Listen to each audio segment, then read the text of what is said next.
Why hello there, this is B.O.X Productions, and welcome back to Path of Exile. Last time we made our way to Act 3 and discovered that the people of Sarn take their LARPing very seriously. Dun dun dun dun dun dun dun dun dun dun dun dun dun dun.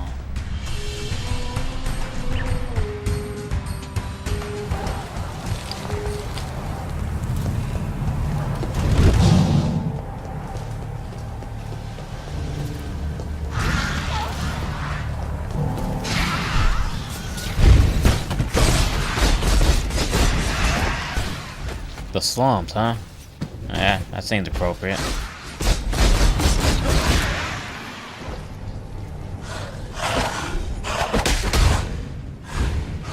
Oh look! Looks like in the near future we'll be taking a trip to the sewers. I'm not sure if you can tell from the sound of my voice how excited I am. Oh boy.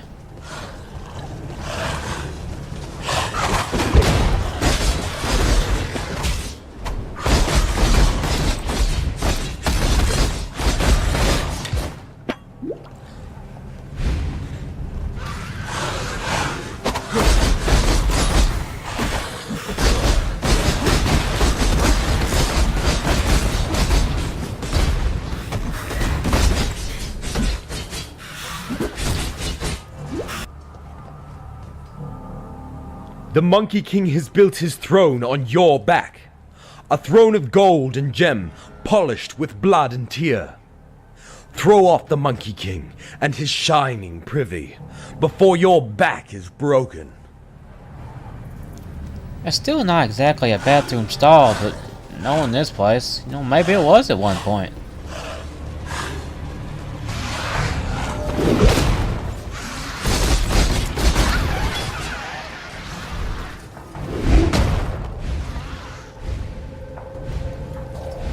Oh hey, here it is.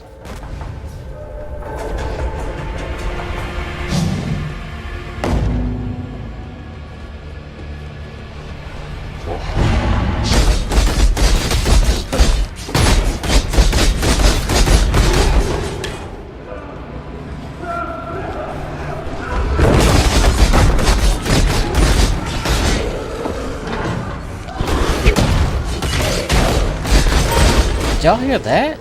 Someone's either having a really good time or a really bad time.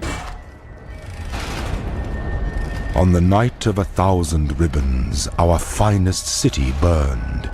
It burned with fires lit by cruelty and neglect. It burned with shame for giving the title of emperor to a man who did not deserve it.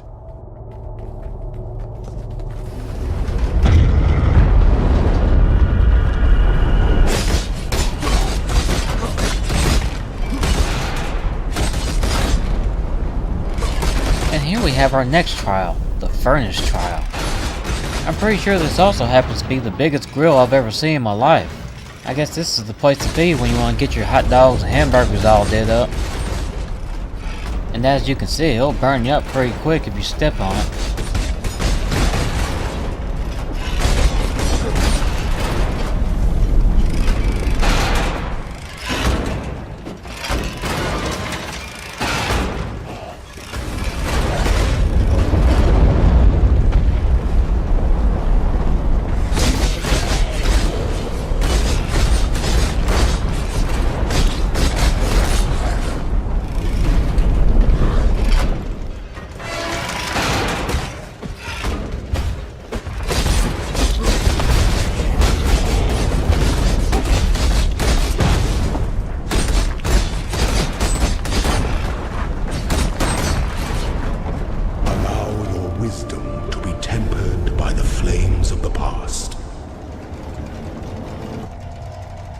And that's 4.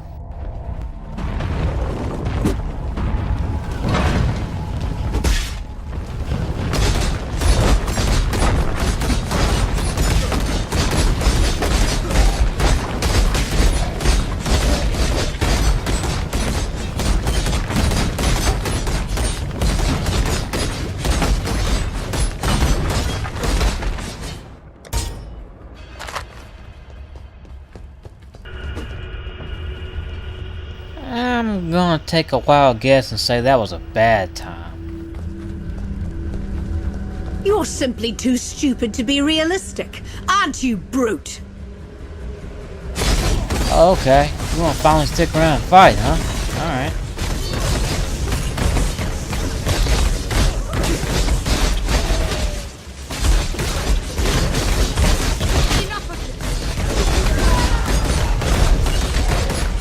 Where you running? Where you running?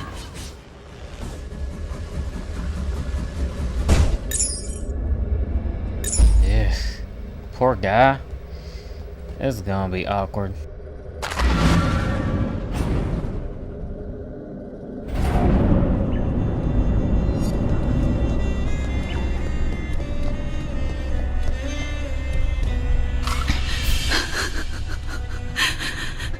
Poor Tolman. I made this bracelet for him when he first arrived here. Idiot said he'd never take it off. I called him a liar. He didn't, though. Not once. I need to give you something. I asked a lot of you out there in the slums. More than I should have. You tried.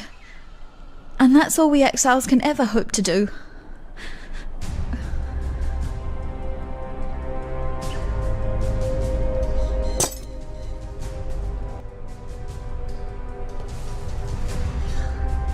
I no longer dream when I sleep. I have a nightmare.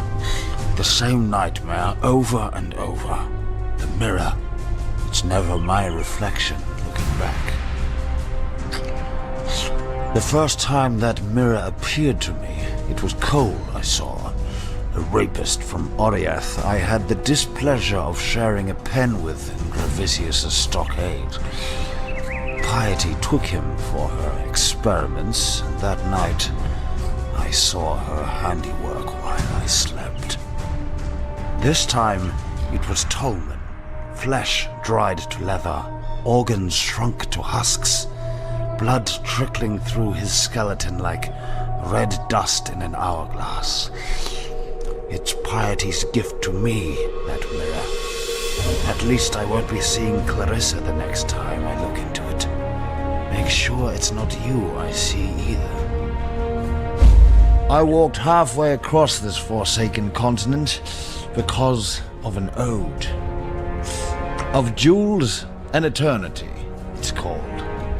For twinkled promises of jewels and eternity, the Gemling Queen gave her heart and body to the King of Shades for one more day in the sun. The last day in the sun. That's but a portion of the full epic. The Gemling Queen lived, and she's the enigma behind the fall of the Ezomites and the Eternals both. Look to the Solaris Temple to the northeast.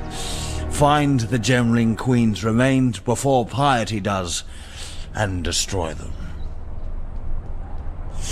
Goodbye.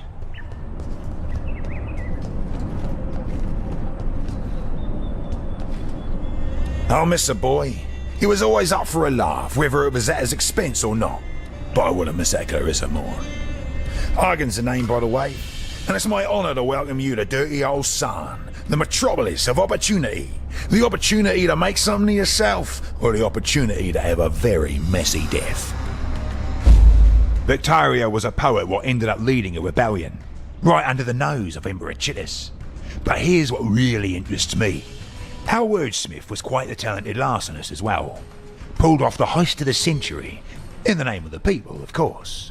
3 finely crafted platinum busts, commissioned by Chittis for his favourite trio of generals. Victario and his coppers hold up in the sewers. Now that you have Clarissa's keys, perhaps you'd be inclined to search out those heroic busts for me. I'm sure I can make it well worth your while.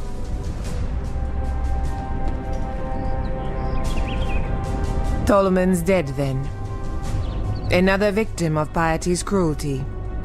Perhaps he escaped lightly. Look upon Grigor to see what life entails under Piety's influence. I give you this, in recognition of all that you have done for us. We shall mourn Tolman's death as we shall treasure Clariss's life.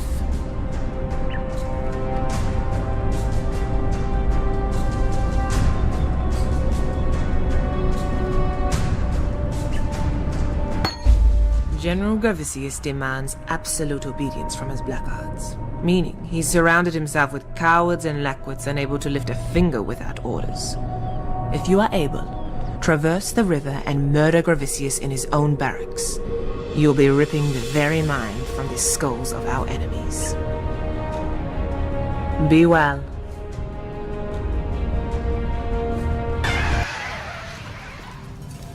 Hold your nose, everybody. We're going in.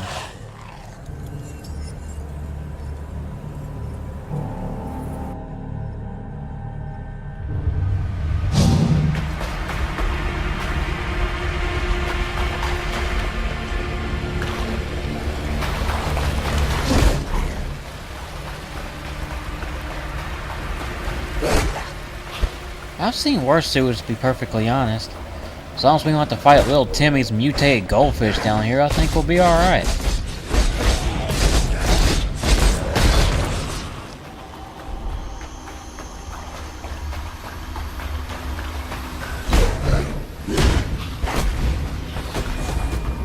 And finally, we come across a corrupted area.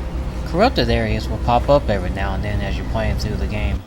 Each area has a random set of modifiers to make it more challenging. It also gives more items in return.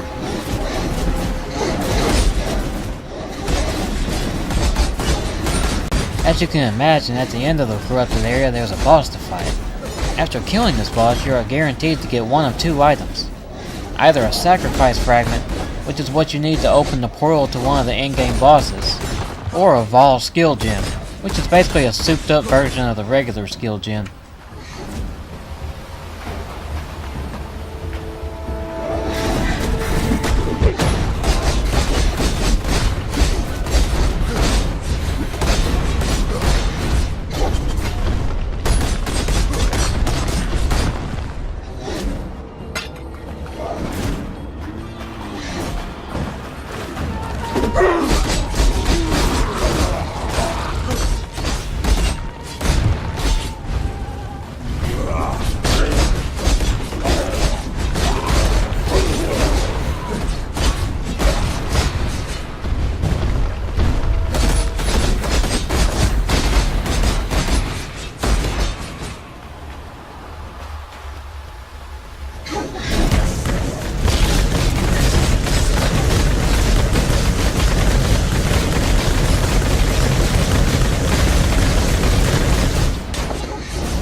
This time we get a skill gem.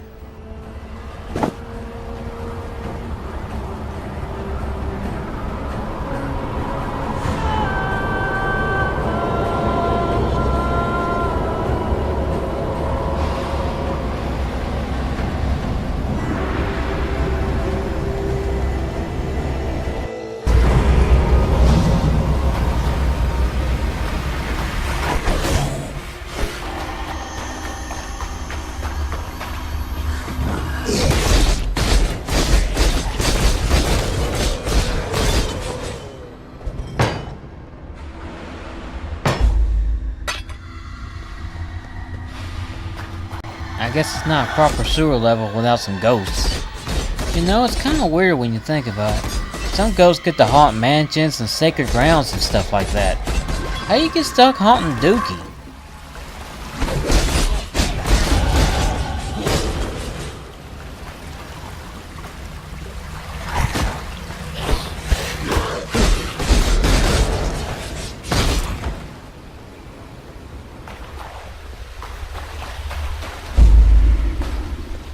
Dude, what?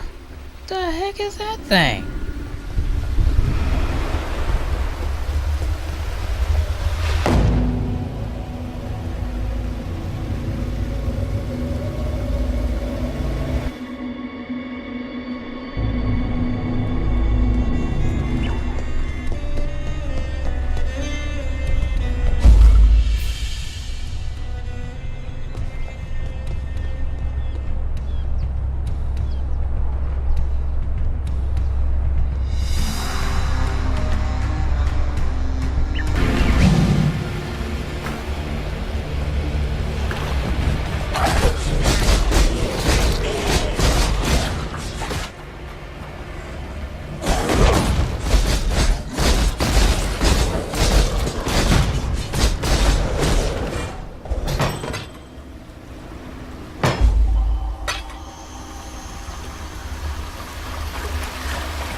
2 out of 3 busts. Well, it's just not 3, is it? 3's a tidy number. Victario's third and final refuge awaits you, my bold business partner. Stay.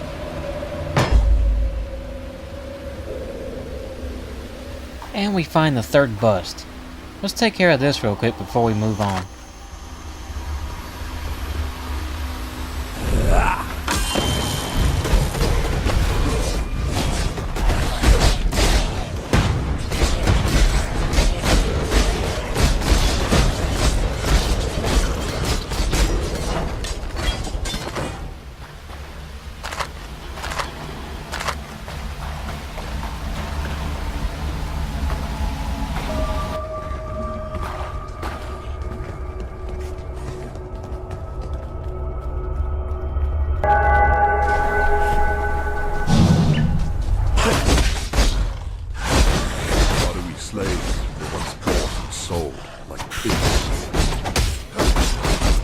So now we're finally out of the sewers and into the marketplace.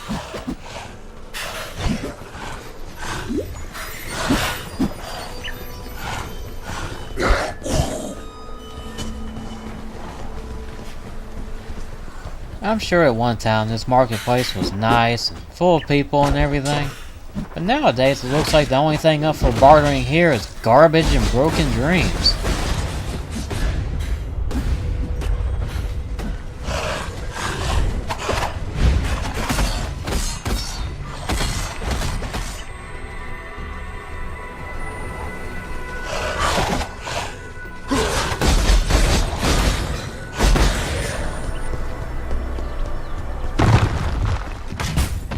And the statues come to life here, because why not?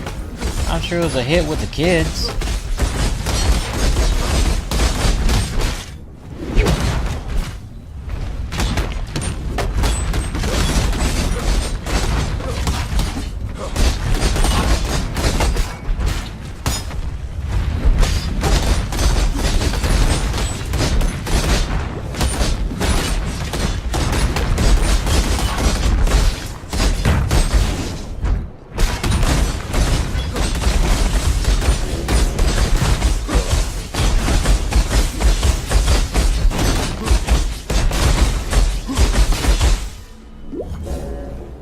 I'm sure you're noticing that half of my attacks aren't doing any damage. That's because this jerk has a shield and blocking them. It can make him kinda tough.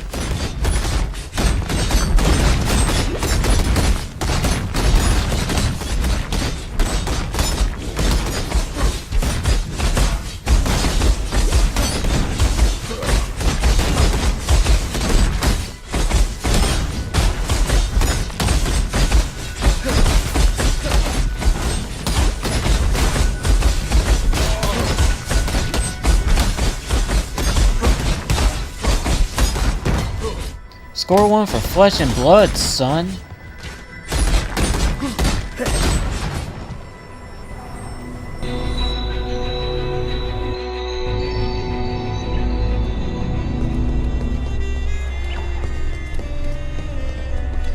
The Beatles poet could hide the spoils from Chitters, but not from us, eh? I knew you was the exile for the job. I'm sure you've been more than compensated already from Victario's stockpiles, but here's a little extra. Care of something I found under a dead man's bed. Why? Just because I like you. Don't do anything I would.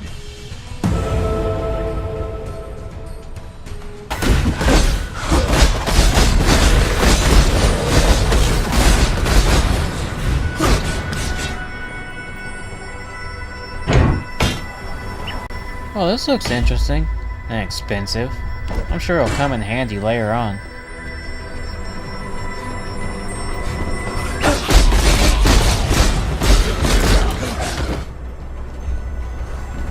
You there! Let me tend your ear for a minute.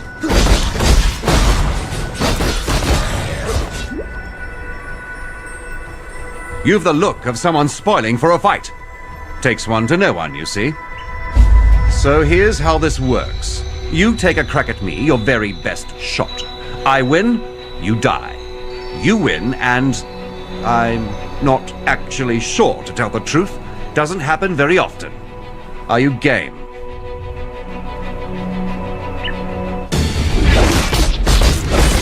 you're going to lose, at least lose with style. And this is Bacon. His entire shtick is pretty much asking you very nicely to put a whooping on him. And as you can imagine, we're very happy to accommodate it.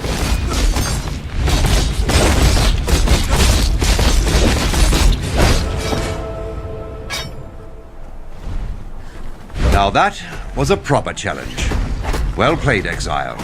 Well played. Come and have a chinwag with me in the San encampment sometime. I reckon we should get to know each other better.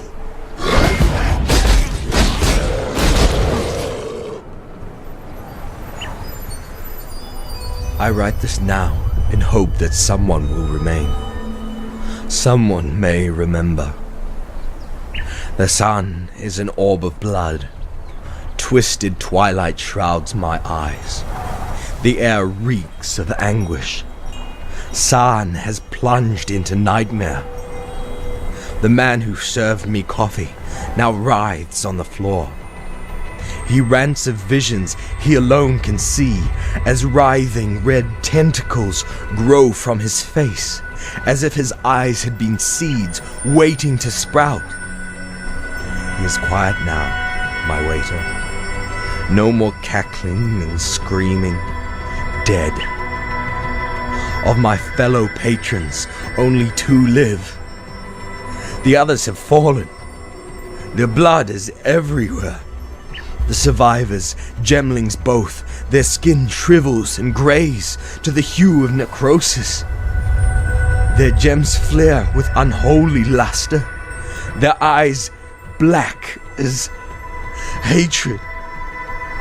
A gemling ghoul, it twisted off a corpse's head, gnaws at skull-like dog. My head now, visions clawing at me. Thinking burns. I see horror. Envy the mute corpses at my feet. Words flay me. Flee me.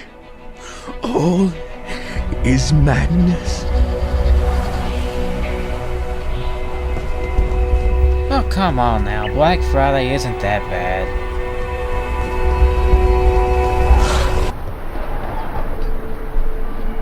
And now we've made it to the catacombs. This used to be the place to level up after you finished all the acts and before you got to endgame mapping. And now the main reason to come here is because there's another trial here to complete.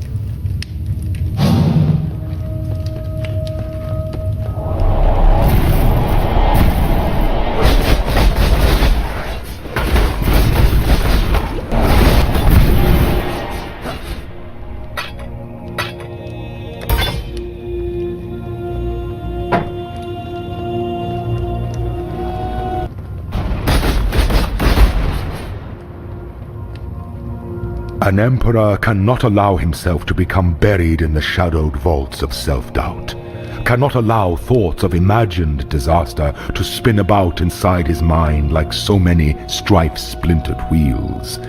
An emperor navigates his way through the terrors of perplexity with his eyes set firmly on the rising sun.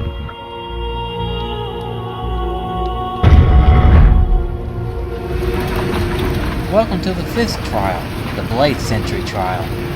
It's been said that these Blade Sentries were the inspiration for those Roomba thingies. But they changed a few things, because it turns out something that chops off your customer's legs is bad for business.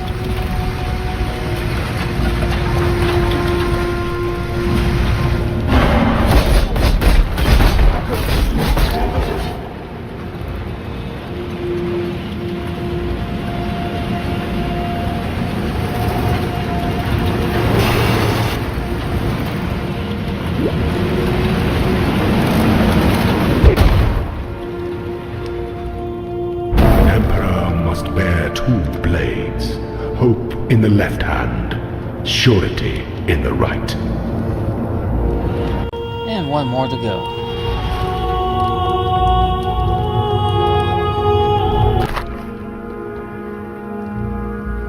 There is nothing eternal in this empire of ours, but the names of our day that shall be revered or reviled in the centuries to come.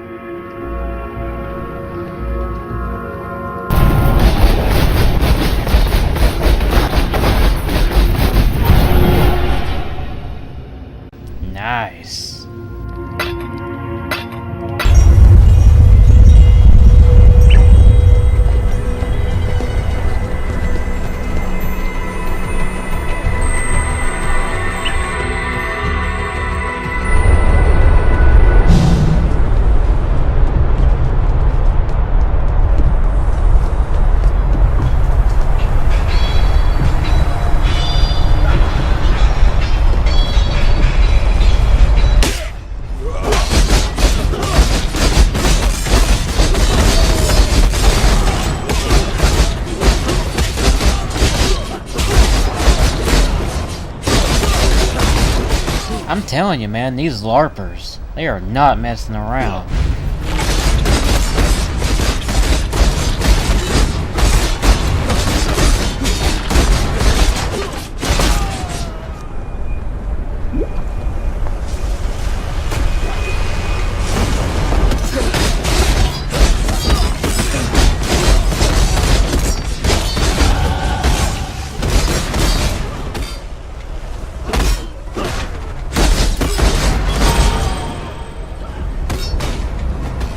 Hey, another corrupted area. Nice.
And another Vol skill gem.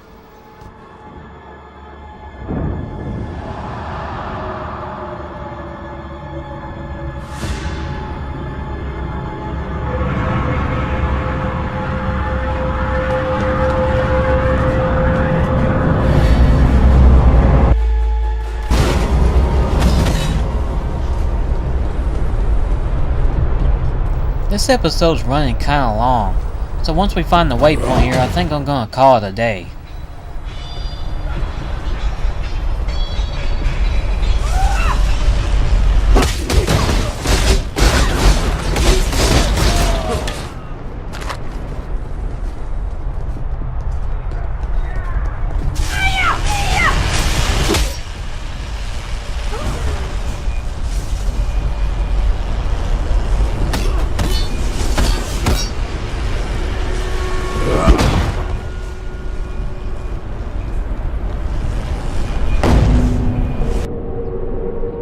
So that's all for this episode of Path of Exile, and I hope you enjoyed it. If you did, leave a like and comment, subscribe, and all that good stuff. It really helps me out. I'll see you next time.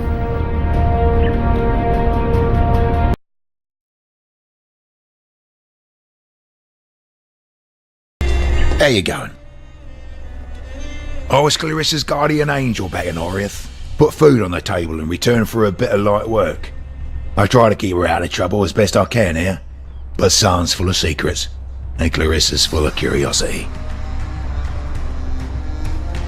She's just so ample, is our Marimore. In my mind, you'll find no saucier specimen of womanhood. It's her tattoos and that fancy talk she does. Intoxicating. She's a cool one, though. I can't imagine what that poor bastard's been through. It's a miracle Gregor hasn't completely lost his mind. Granted, he's lost one or two pieces along the way, but there's still plenty that's worth listening to. Gravisius is the mailed and bloodied right hand of Dominus, and I thought the Templar were meant to be spiritual men of deepest humanity. You notice the sarcasm in my tone, right? Had to smuggle a fellow out of Theopolis once. Got a bit too friendly with Gravisius's wife, he did. Every blackguard was out on the streets looking for him, so I had to think lateral-like. We took to the drains and didn't put our heads above the pavement until we sniffed the sea. A grubby bloody job it was, but worth it for the coin he paid. You want a piece of Gravisius? Sometimes the only way up is down. I'm no history scholar, but I know that Emperor Chittus was overthrown by Vol of Thebris in the so-called Purity Rebellion. But Vol had the shortest reign of any internal emperor. A cataclysm sort of that. Clarissa will weep for Tolman. She must. The cloud is darkest before the rain. Hagen is a man of many claims, and those claims seldom dance harmoniously together.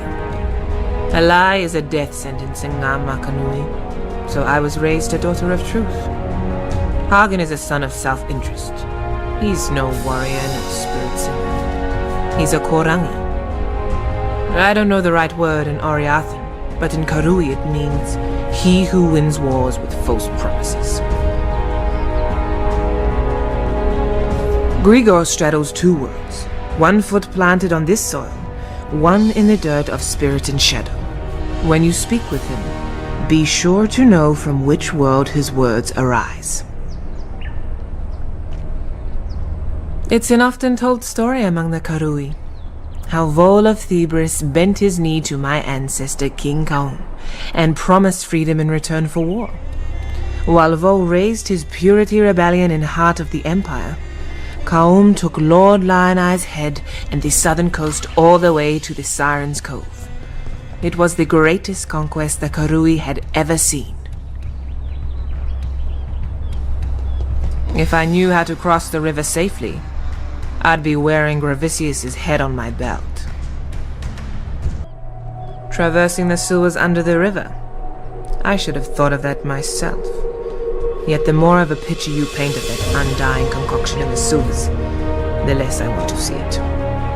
If you manage to destroy it, expect a storm of undeath to descend upon you. The dark is their home, and there'd be nowhere more homely to the undying than a pitch-swathed drain under a river. Yes. Those keys unlock the gates to the sewers. Tolman found them. Figure that in the worst of times, people will hide their wealth in the worst of places. We were never game to test his theory. Not with the undying down there. But you're strong. Stronger than any of us here. I don't think you need to fear the dark. Sorry, I need some more time to think. We'll talk soon, I promise. Maramoa, I've heard that the Karui have this philosophy, Makanui, the way of the warrior. I don't think you could get any more Makanui than her. She took it upon herself to look after me before Tolman arrived. Saved my skin more than once. I'm fine with that. Beats being on her bad side. Hagen likes to think he was my kind old uncle back in Theopolis. Granted, the work he gave me saved my parents and I from starvation. This was after my father lost the family fortune at the card table, and we had to give up the manor in the country for a flea box in Theopolis. But he's not half as generous as he makes out. When Hagen gives you something, you can be damned sure that he's getting his pound of flesh in return. No one should have to go through what Grigor has. I help him as much as he'll let me, but he's a proud one, and so he should be. He's survived what has destroyed too many of us. Halfway across the world, and yet the tie between Vanilla and I endures. That was Piety's real name back in Theopolis, before her rise to greatness.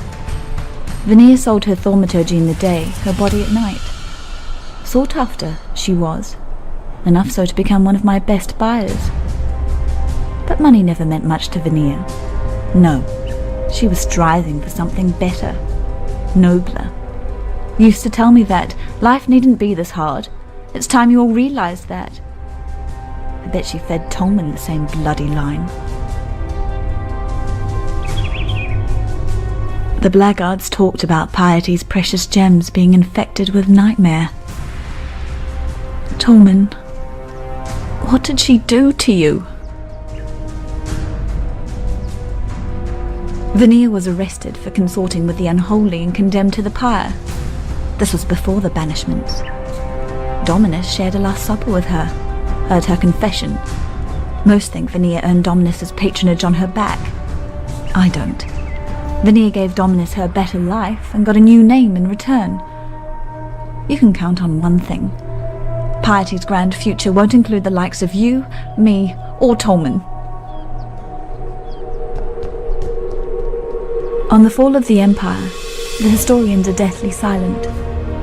After the Purity Rebellion, the Kingdom of Kalm blockaded Oriath, preventing any trade or correspondence with the mainland. It's said that Kalm planned to invade.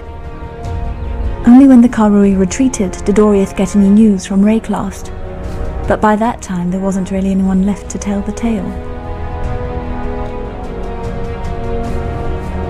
Chittus thought that the gemling was the pinnacle of human progress. These glorious gems have brought us within spitting distance of godhood, he once said. The High Templar at the time, Vol of Febris, thought they were a perversion. He wanted the Empire made pure, cleansed of the stain of thaumaturgy. You look at San and tell me which one you think was right. And while you're out there, look out for monkeys. No, not those bloody monkeys from Frisia. These ones are painted on the walls. I think you'll find them enlightening. I know. So strange that stone and metal should move and live as you and I. Still, I read that Chittus's sculptors used to soften their materials with thaumatic sulfite, a byproduct of gem refining. It's the only connection that I can fathom between the cataclysm and the living sculptures of San. Hello. Maramoa's sure of herself, and that kind of surety gets you killed in Sarn. You and all those around you. Hagen's got the right idea. Don't believe in anything that you can't trade or eat. I wouldn't rely on Hagen in a fight, and I wouldn't put too much faith in what he says. But he has one highly useful asset. His obsession with self-preservation. If Hagen deems you of use in keeping his fat self alive, he'll do almost anything for you. Victario, a fellow warrior of words. He wrote many entreaties to the Ezomites, begging our assistance in helping High Templar Vol depose Emperor Chittus. That was centuries ago. Victario's words held much power then. I imagine they still do. I tried to penetrate the Solaris Temple in the northeast. Almost got myself killed by the bloody ribbons that guard the place. Bizarre, floating tapestries they are, creatures of cloth and thaumaturgy. Fortunately, a few legionnaires got in the way. While the ribbons eviscerated them, I ran straight into Gravisius. He dragged me over the bridge to the Lunaris Temple in the west and put me in Piety's tender care. Didn't say a single word to me the whole time. I was nothing but a spoil of war to